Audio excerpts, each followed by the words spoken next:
शायद मेरा वहम था। जब सुहानी देखती है कि वो अपने बेड पर ही है, फिर से सो जाती है। अगले दिन सुहानी और निशा तैयार होकर एक साथ ही कॉलेज के लिए निकलते हैं। तभी रिसेप्शन के पास से गुजरते हुए सुहानी और निशा को कुछ सुनाई देता है। मर्डर? हाँ, कल पुराने रोड पर एक और मर्डर हुआ, ठीक उसी विशिंग वेल के सामने, और आज सुबह वहाँ पे उसी लड़की की लाश मिली है। ये मैं क्या सोच रही हूँ? ये इत्तेफाक भी तो हो सकता है।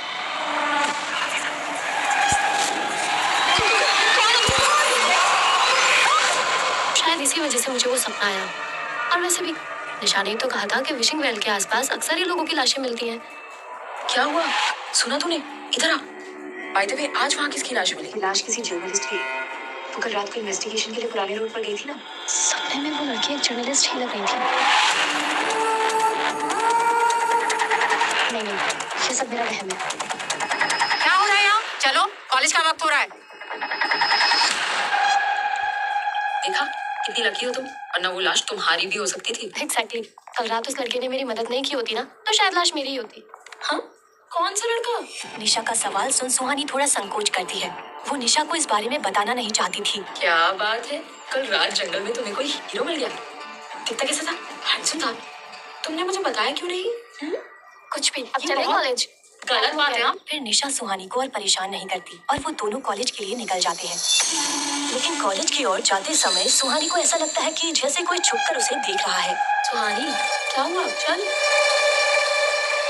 हिमालय की वादियों में सेंट थॉमस कॉलेज बहुत खूबसूरत जगह पर था। ये कॉलेज हिमाचल प्रदेश का सबसे बड़ा कॉलेज है। यहाँ के स्टूडेंट्स या तो बहुत अमीर होते थे या बहुत इंटेलिजेंट। निशा बहुत अमीर थी और सुहानी इंटेलिजेंट, इसीलिए सुहानी को यहाँ एडमिशन मिल पाया था। वो आगे चलकर एक IAS ऑफिसर बनना चाहती थी। हाय ब्यूटीफुल। विवेक, कहाँ थे तुम? कब से तुम्हारा वेट कर रही हूँ। तुम्हें पता है उस विशिंग वेल के पास कल रात फिर से मौत हो गई किसी की। तो हॉस्टल में बहुत सारी गॉसिप्स चल रही थी, तो लेट हो गया। निशा और विवेक आपस में बातें करने लगते हैं। विवेक से बात करने के चक्कर में निशा सुहानी के बारे में तो भूल ही गई थी। सुहानी वहीं खामोशी से खड़ी थी।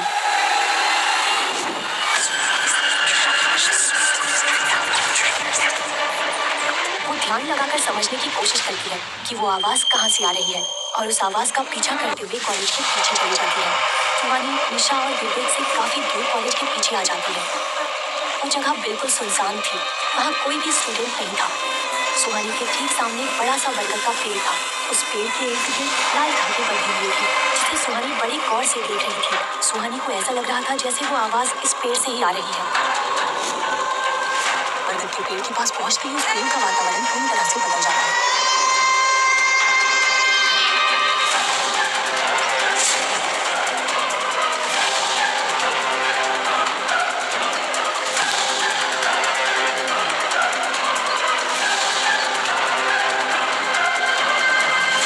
छूते ही सुहानी उसकी तरफ मुड़ती है। ऐसा लग रहा था कि वो अब तक होश में नहीं थी। पेड़ के आसपास का माहौल फिर से नॉर्मल हो जाता है। तुम इधर उधर क्या देख रही हो? और तुम यहाँ क्या कर रही हो? सुहानी कोई जवाब नहीं दे पाती है, क्योंकि उसे खुद को समझ नहीं आ रहा था कि वो वहाँ कैसे पहुँच गई। तुम्हें यहाँ नहीं आना चाहिए था। यहाँ स्टूडेंट्स का आना मना है। ये पेड़ हॉन्टेड है।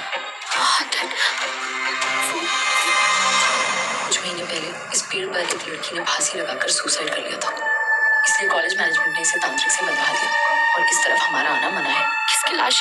कौन थी वो लड़की? निशा, बोलो कौन थी वो लड़की? छोड़ो ये सब, चलो यहाँ से। अच्छा, उसका नाम? निशा, उस लड़की का नाम क्या था? मुझे नहीं पता। छोड़ो ना ये सब, मुझे तुम्हें किसी से मिलवाना है। सुहानी और निशा के जाते ही उस जगह का माहौल फिर से बदल जाता है और जोरों से किसी के हंसने की आवाज वहाँ गूंजने लगती है। Vivek, meet my roommate Suhani, and Suhani, meet my boyfriend Vivek. Hi Suhani, nice to meet you. आज कॉलेज में हर जगह कल रात हुए हादसे की बात हो रही थी। वो जर्नलिस्ट कॉलेज में आई थी ना? हाँ, और वो विशिंग वेल के बारे में कुछ पूछ रही थी। निशा, उस कुएं को विशिंग वेल क्यों कहते हैं? तुम्हें पता नहीं है क्या? चलो मैं बताता हूँ। यहाँ के लोग मानते हैं कि उस कुएं के पास जाकर जो कुछ भी मांगो वो तुम्हें मिल जाता है। मिल तो जाता है, लेकिन उसके बदले में कुछ ऐसा छीन लिया जाता है जो तुम्हें बहुत प्यारा होता है। कहते हैं वहाँ सालों से एक आत्मा रहती है जो लोगों की विशेष पूरी करती है। पता नहीं विशेष पूरी होती है या नहीं, लेकिन कम से कम शिमला के लोग तो बिल्कुल नहीं जाते। सुहानी को ये कहानी काफी दिलचस्प लग रही थी। वो इस बारे में और भी जानना चाहती थी, लेकिन निशा उसे क्लास में चलने के लिए कहती है। सुहानी, निशा और विवेक एक साथ क्लास की तरफ बढ़ जाते हैं। तभी एक लग्जरी कार कॉलेज कैंपस में आकर रुकती है। उस कार के वहां आते ही कॉलेज कैंपस में बिल्कुल खामोशी छा जाती है।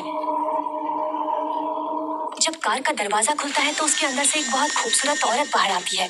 वो दिखने में इतनी खूबसूरत थी कि लड़के ही नहीं बल्कि लड़कियां भी उसे देखती रह जाती हैं। वो औरत कार से उतरकर कॉलेज के अंदर जाती है। चलते हुए वो औरत सुहानी के पास से गुजरती है तो वो सुहानी को एक नजर देखकर आगे बढ़ जाती है। उस औरत को देखकर सुहानी को अजीब सी बेचैनी हो रही थी। उसके वहां से जाने के बाद सभी चैन की सांस लेते हैं। ये लो, फिर से आगे मारूं। हाँ, आएगी भी क्यों नहीं? कल पुराने रोड पर मर्डर जो हुआ है। ये है हमारी कॉलेज की ट्रस्टी मिस पद्मिनी सिंघानिया। ये बहुत ही अजीब है यार। कुछ लोगों का मानना है कि ये शहर में तभी दिखती है जब विशिंग वेल के पास किसी की मौत होती है। लेकिन सुहानी के फिर कुछ कहने से पहले ही निशा उसे और विवेक को क्लास के अंदर ले जाती है। सुहानी ये सोचकर परेशान हो रही थी कि कॉलेज की ट्रस्टी पद्मिनी सिंघानिया, जिन्हें वो आज पहली बार मिली है, वो उसे अजीब तरह से घूर क्यों रही थी।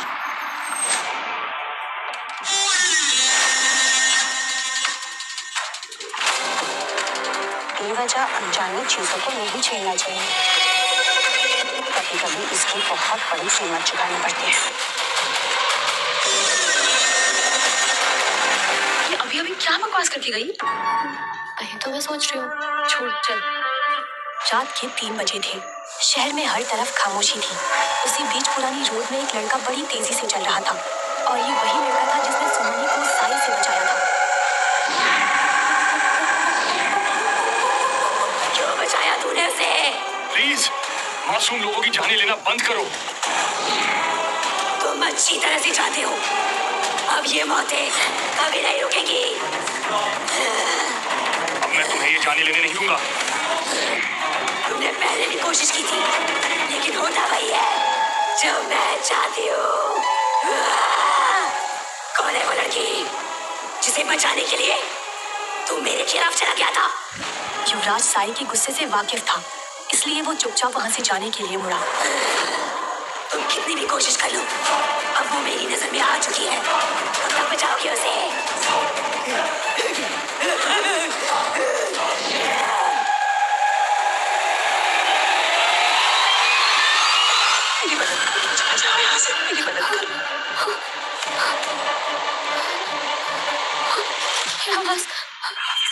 क्या मैं फिर से सपना देख रही थी?